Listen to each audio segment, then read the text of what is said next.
Hey Planner Pals, and welcome back to Planning with Maggie, where we talk about ways to go from being busy to being productive. I'm Rachel, and today we're going to go through a whole bunch of different bullet journal collection ideas.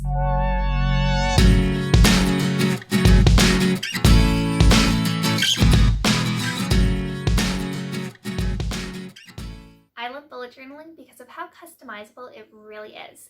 You can add collections to at the very beginning when you're setting up your journal for the first time. There's monthly collections that you can do, as well as one-time collections that you can add in for special occasions or upcoming events.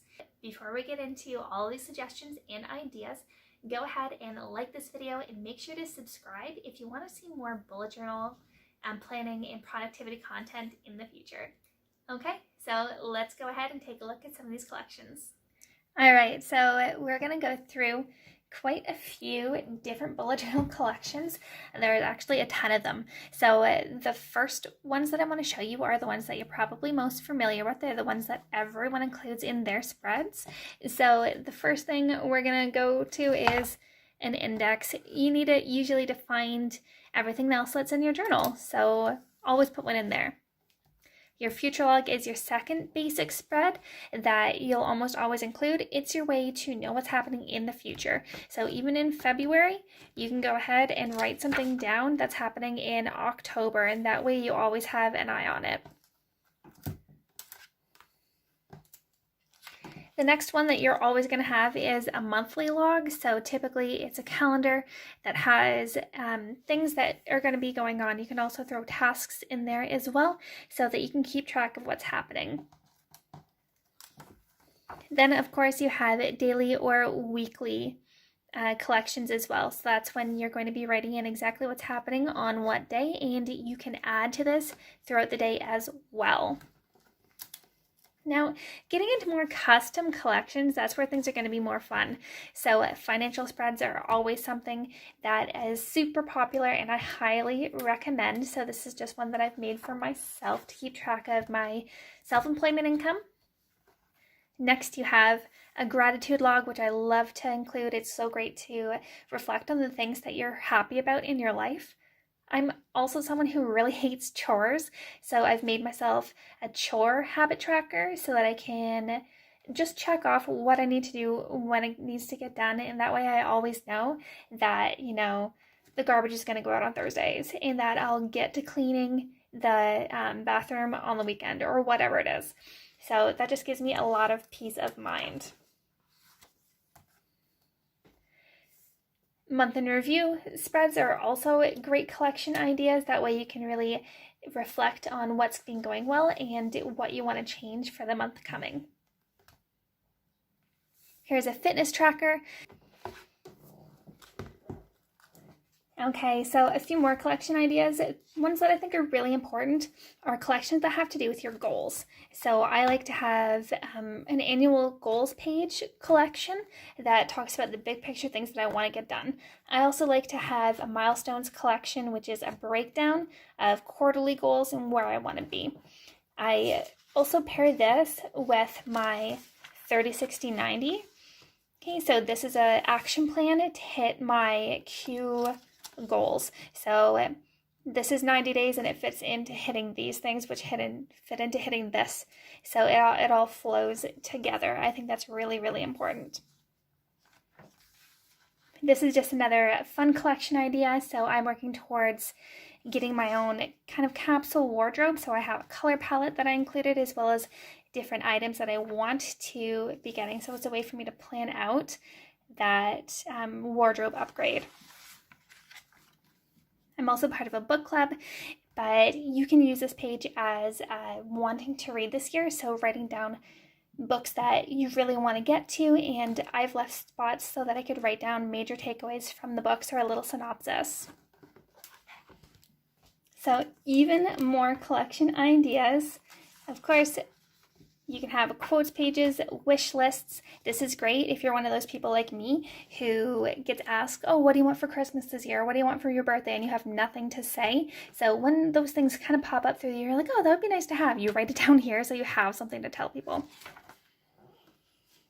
To watch lists, to read lists, recipes you want to try. Obviously, there wasn't too much that I wanted to add there.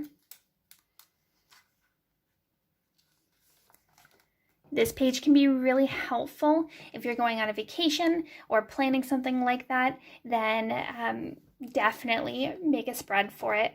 So I was going to Costa Rica here, so I have a packing list, different activities we wanted to do, things that I needed to do before we left, as well as words that I wanted to know in Spanish before we went. Then I made an itinerary of what we were going to be doing each day. Meal plans are also awesome to have in your bullet journal. If you know what you're having, then you can make a grocery list accordingly, and that just really cuts down on the time you have to spend doing something and the amount of times they have to go to the grocery store too. You can also make a habit tracker in your bullet journal. That's something that's very, very common. So here is mine. I've got just a couple of different habits, and then obviously I fill them out in the box as the month goes on. Here's another, once again, example of a custom collection that I did. I do recruiting, corporate recruiting, so I have certain goals that I want to be able to hit. So I just made myself a little chart for throughout the week. I can fill it in as the days go by to see how close I am to hitting my goals. And then last year I moved as well, so I had a checklist of things that I wanted to do before I moved. I had to-dos that I needed to do, like switch over my gas company.